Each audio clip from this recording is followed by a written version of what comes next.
জয় শ্রীকৃষ্ণ। রাধে রাধে। আশা করব ভক্তরা মাতাজিরা আপনারা সবাই ভগবান শ্রীকৃষ্ণ এবং শ্রীমতী রাধারানীর কৃপায় সবাই ভালো আছেন। আর আপনারা যাতে সংসারে পরিবার, বন্ধুবান্ধব, আত্মীয় স্বজন সবাইকে নিয়ে সবসময় ভালো থাকতে পারেন, সেটাই আমি ভগবান শ্রীকৃষ্ণ এবং শ্রীমতী রাধারানীর চরণে সবসময় প্রার্থনা করি। আজ সনাতন ধর্মের প্রচারক কৃষ্ণের দাস সুজিত নাহা আপনাদের সামনে উপস্থিত হয়েছে।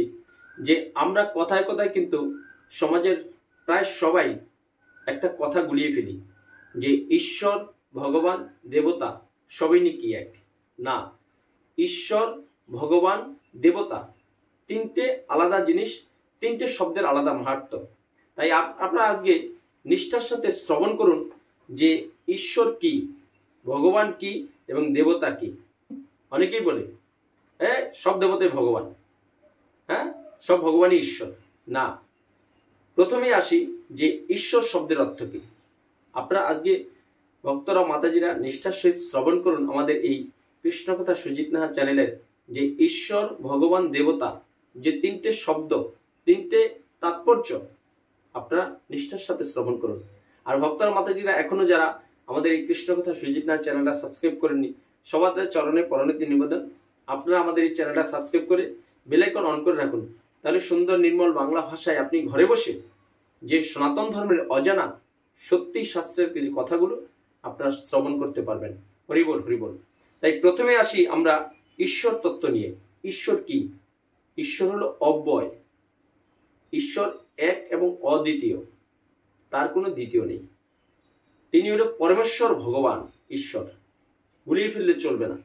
কারণ কি?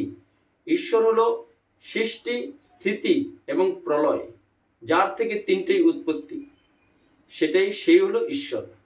সমাজে কিন্তু আমরা সবাই গুলিয়ে ফেলি, একটা দেবতাকে আমরা ঈশ্বর বলে ফেলি। আসলে না, আগে জানতে হবে ঈশ্বরের মহিমা কি। যেমন ঈশ্বর শব্দটা এক, এটা হলো সংস্কৃত ভাষা। আমরা পৃথিবীতে সমস্ত সনাতন ধর্মী হিন্দু মানুষরা ঈশ্বর বলি সংস্কৃত ভাষায়। এই ঈশ্বরকে আবার মুসলিম সম্প্রদায় আরবিতে বলা হয় আল্লাহ, এবং খ্রিস্টানদের ইংরেজি ভাষায় তাকে বলা হয় গড। এবার কি দাঁড়ালো? যে ঈশ্বর এক, কারো কাছে আল্লাহ, কারো কাছে গড, কারো কাছে ঈশ্বর। ঈশ্বর নট ভগবান, নট দেবতা। তাই ঈশ্বর তত্ত্ব দিয়ে আর্য সমাজ কি বলেছে? যে তিনি প্রলয়ের কর্তা। ঈশ্বর হলেন জাগতিক ক্ষমতার সর্বোচ্চ অবস্থানে অবস্থানকারী কোনো অস্তিত্ব। এই যে জগৎ সৃষ্টি হয়েছে ঈশ্বর থেকে। এখানে জগতে যে সবসময় লীলাবিলাস হচ্ছে, প্রাকৃতিক দুর্যোগ বলুন, যা কিছু আমরা করছি, পৃথিবীতে যা সৃষ্টি হয়েছে সমস্ত কিছু ঈশ্বর থেকে সৃষ্টি হয়েছে। আবার ধ্বংস হবে ঈশ্বরের মাধ্যমে, এটা আর্য সমাজ বলে গেছে পুরো। এবং তারপরে কি বলেছে? এই মহাবিশ্বের জীব ও জড় সকল কিছু সৃষ্টিকর্তা একমাত্র ঈশ্বর। এই পৃথিবীতে যা কিছু সৃষ্টি হচ্ছে প্রতিনিয়ত, মানুষ বলুন, গরু বলুন, একটা গাছ বলুন, জড় বলুন, জড় পদার্থ, জীব পদার্থ, যা কিছু হচ্ছে সমস্ত কিছু সৃষ্টি করছে পরমেশ্বর ঈশ্বর। তাই এই মহাবিশ্বের এই জড় সকল কিছু সৃষ্টিকর্তা, নিয়ন্ত্রক একমাত্র ঈশ্বর। তাই ঈশ্বরের ধারণা ধর্ম ও ভাষাভেদে ভিন্ন। ভাষাভেদে একে ইংরেজি ভাষায় গড, আরবি ভাষায় আল্লাহ এবং বাংলা ও সংস্কৃত ভাষায় ঈশ্বর ইত্যাদি শব্দ ব্যবহৃত হয়। পরমেশ্বর ভগবানকে কখনো হরি, কখনো বিষ্ণু, কখনো নারায়ণ, কখনো কৃষ্ণ, আবার কখনো রাম বলে আমরা সম্বোধন করি। কাকে করি? ঈশ্বরকে। আমরা সনাতন ধর্মীরা কখনো রাম বলি, কখনো হরি বলি, কখনো বিষ্ণু বলি, কখনো কৃষ্ণ বলি। আসলে কিন্তু সব একই। কারণ যেই গৌর সেই কৃষ্ণ, সেই জগন্নাথ, সবই আমাদের ঈশ্বর। এইগুলো আপনাদের ঈশ্বর সম্পর্কে যে একটা ভুল ধারণা ছিল, ক্লিয়ার? আপনারা আজকে শ্রবণ করে নিষ্ঠার সাথে আমাদের এই কৃষ্ণকথা সুজিত নাহা চ্যানেলের ভিডিওটা। তারপরে আসি যে ভগবান, ভগ ও বান, এখানে দুটো শব্দ একসাথে যোগে ভগবান হয়েছে। সন্ধি বিচ্ছেদ করলে কি হয়? ভগবানের ভগ যোগ বান, ভগবান। তাই ভগবানে কি? ভগ শব্দের অর্থ হলো ঐশ্বর্য, আর বান শব্দের অর্থ কি? অধিকারী। তাই এই যে শিল ব্যাসদেবের পিতা, যে আমাদের ছিলেন পরাশর মুনি, তিনি ভগবান শব্দের অর্থে বলে গেছেন যে যে পুরুষের মধ্যে সমগ্র ঐশ্বর্য, সমগ্র শ্রী, সমগ্র যশ, সমগ্র ত্যাগ, সমগ্র বৈরাগ্য এবং সমগ্র বীর্য, এই 6টা বিদ্যমান থাকবে, সেই পুরুষই একমাত্র ভগবান হতে পারে। হরি বল, হরি বল। যেমন পরমেশ্বর ভগবান শ্রীকৃষ্ণ স্বয়ং, তিনি একাধারে ঈশ্বর, একাধারে ভগবান, কারণ সবকিছু তার মধ্যে আছে। আজকে আমরা সমাজে দেখুন যে ভগবান ঈশ্বর শ্রীকৃষ্ণ কেন ভগবান? আমরা সমাজে যদি কারো বেশি বিত্ত থাকে, ধন সম্পদ থাকে, তাকে আমরা কি বলি? বিত্তবান। কারো যদি আপনার ধন সম্পদ অগার থাকে, তাকে আমরা কি বলি? ধনবান। কেউ যদি খুব সুন্দরের অধিকারী হয়, সুন্দরী হয়, তাকে আমরা কি বলি? রূপবান। সেরকমই শ্রীকৃষ্ণ ভগবান, কারণ তার মধ্যে সমস্ত ঐশ্বর্য বিরাজমান আছে। আজকে সমাজের কোটি কোটি লাখ লাখ টাকার মালিক হতে পারে, সে বলতে পারবে না এই সব টাকা তার। আজকে সমাজে অনেকেই বিভিন্ন সম্মানের অধিকারী হতে পারে, সে বলতে পারবে না যে আমি যেখানে যাব সেখানেই সম্মান পাবো, সম্মান আমি কিনে রেখেছি। না, একমাত্র ভগবান। বিভিন্ন শাস্ত্রে আছে মুনি ঋষিরা তাদের নামের পূর্বে ভগবান আগে থেকেই বসিয়ে এসছে। এটা গেল ভগবানের ডেসক্রিপশন। এবার অর্থাৎ ঐশ্বর্যের দিকে তাকে ভগবান, পরাশর মুনি এটাই বলে গেছেন। অর্থাৎ যার মধ্যে ঐশ্বর্য, সমগ্র বীর্য, সমগ্র যশ, সমগ্র স্ত্রী, সমগ্র জ্ঞান, সমস্ত বৈরাগ্য, এই 6টি গুণমান থাকবে, তাকেই ভগবান বলে। কেউ জগতে বড় ধনী হতে পারে, কিন্তু কেউ দাবি করতে পারে না যে আমি সমস্ত ধনের মালিক। আবার কেউ সমস্ত ধন তার থাকতে পারে, কিন্তু কোনো ব্যক্তির মধ্যে এই 6টি রূপ থাকতে পারে না। তাই মুনি ঋষিরা তাদের নামের আগেই ভগবান শব্দটি অনেকে আমরা শাস্ত্রে দেখতে পাই। এবার আসি দেবতা। দেবতা শব্দের অর্থ কি?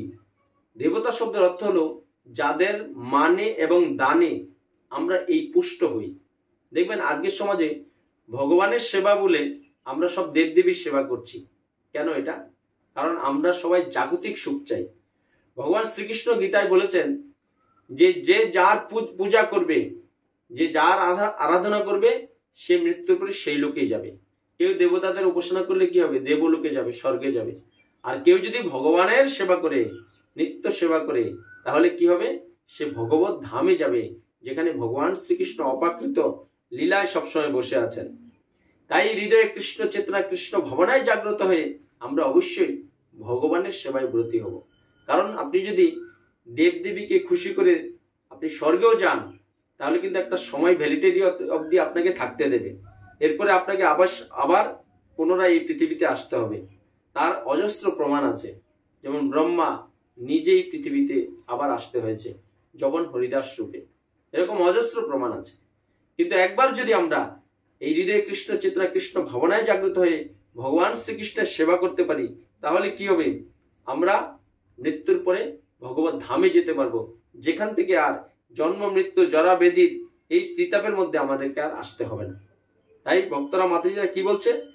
দেবতারা হলো বিভূতি জীবের জীবন ধারণকে সর্বদা মসৃণ করে রাখে এবং তাদের দানে জীব তথা মানুষ পুষ্ট থাকে, এরাই মূলত দেবতা।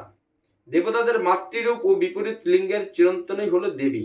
এই জন্য দেবতা কিংবা দেবীদের এক এক শক্তির উৎস এবং এক একটি শক্তির ধারণ রূপে পূজা করতে দেখা যায়। কথায় কথায় হিন্দুদের সংখ্যায় 33 কোটি দেবদেবী বলে। অনেকে কিন্তু বলে সমাজে যে আমাদের 33 কোটি দেবতা। না, এটা একদম ভুল ধারণা। 33 প্রকার দেবতা, এই প্রকারকে কোটি বলে এসছে, তাই এখন মানুষ বলে 33 কোটি দেবতা, নট। তাই এই যে 33 প্রকারের দেবতা আছে, এটাই সবাই 33 কোটি বলছে, এটা কিন্তু ভুল ধারণা। শুধু 33 প্রকারের দেবতা কি কি? 1 নম্বর হলো আদিত্য। আদিত্য হলো 12 প্রকারের আদিত্য দেবতা। 8 প্রকারের আছে বসু দেবতা, 11 প্রকারের আছে রুদ্র দেবতা, আর 2 প্রকারের আছে অশ্বিনী কুমার দেবতা। এই হলো টোটাল 33 প্রকার দেবতা। তাই 33 প্রকার বা শ্রেণীর দেবতা কিংবা দেবীর পূজা করা হয়, যারা প্রত্যেকেই কোনো না কোনো শক্তির স্বরূপ বা স্বরূপিণী এবং প্রকৃতিতে সেসব শক্তির কারণেই মানুষের জীবন মসৃণ থাকে। ভগবান শ্রীকৃষ্ণ এই 33 প্রকার দেবদেবীকে কি করেছে? এক একটা শক্তি দিয়ে রেখেছে। সেই শক্তিগুলোর জন্য আমরা পূজা অর্চনা করলে কি হয়, আমরা এই জাগতিক সমাজে দেবতাদের দানে এবং মানে পুষ্ট থাকি, ভালো থাকার চেষ্টা করি। আসলে না, যদি কৃষ্ণ নাম না করি, আমরা যে কলিকালের যোগধর্ম হরিনাম সংকীর্তন না করি, তাহলে আমরা কখনোই ভালো থাকতে পারবো না। তাই সুতরাং পরমেশ্বর ভগবান ও দেবতা দেবী এক নয়, যদিও ইংরেজিতে ঈশ্বর, ভগবান ও দেবতাকে একত্রে গড বলা হয়। ইংরেজিতে আপনি দেবতা বলুন, ভগবান বলুন, ঈশ্বর বলুন, সবকিছুকে কি বলে, একত্রে গড বলে। আসলে না, ঈশ্বর আলাদা জিনিস, পরমেশ্বর ভগবান আলাদা জিনিস, আর দেবদেবী আলাদা জিনিস। তাই ভক্তরা মাতাজিরা তাদের মনে একটা দ্বন্দ্ব ছিল যে ঈশ্বরকে, ভগবানকে, দেবতাকে, তাদের কিন্তু আজকে আমি ক্লিয়ার করে দিলাম। আপনার শাস্ত্রের কথা এগুলো, এটা আমার মুখের বানানো কথা নয়। তাই পরমেশ্বর ভগবানকে একমাত্র ঈশ্বর শ্রীকৃষ্ণ, তার সেবায় আমরা ব্রতী হতে পারলে জীবনের মূল উদ্দেশ্য আমরা বুঝতে পারবো। তাই ভক্তরা মাতাজিরা, আপনারা আজকের এই ভিডিওটা, যে ভগবান, ঈশ্বর, দেবতা, এই যে তিনটে আলাদা কথা, আলাদা তাৎপর্য, সবার মধ্যে একটু শেয়ার করে দিন। তাহলে কি হবে, আপনার মাধ্যমে জানতে পারবে যে যারা না জানে ঈশ্বর, ভগবান, দেবতা শব্দের প্রকৃত অর্থ কি। তাই সবাই ভালো থাকুন, সুস্থ থাকুন, এবং পরিশেষে আমার সাথে বলুন, জয় শ্রীকৃষ্ণ, রাধে রাধে। জয় শ্রীকৃষ্ণ, রাধে রাধে। কৃষ্ণ কথা সুজিত নাথ চ্যানেল সাবস্ক্রাইব করুন, আমার সাথে শ্রীকৃষ্ণ ও রাধারানীর কৃপা লাভ করুন। এই অমূল্য মানব জীবনে কৃষ্ণ চেতনা, কৃষ্ণ ভাবনায় জাগ্রত করে ভগবান শ্রীকৃষ্ণ ও শ্রীমতী রাধারানীর সেবার মাধ্যমে যাতে মৃত্যুর পরে অপাকৃত জগতিকে আপনারা ভগবান শ্রীকৃষ্ণ এবং শ্রীমতী রাধারানীর কৃপা লাভ করতে পারেন, সেই রাস্তাটা আস্তে আস্তে প্রশস্ত করুন এবং পরিশেষে বলুন, জয় শ্রীকৃষ্ণ, রাধে রাধে।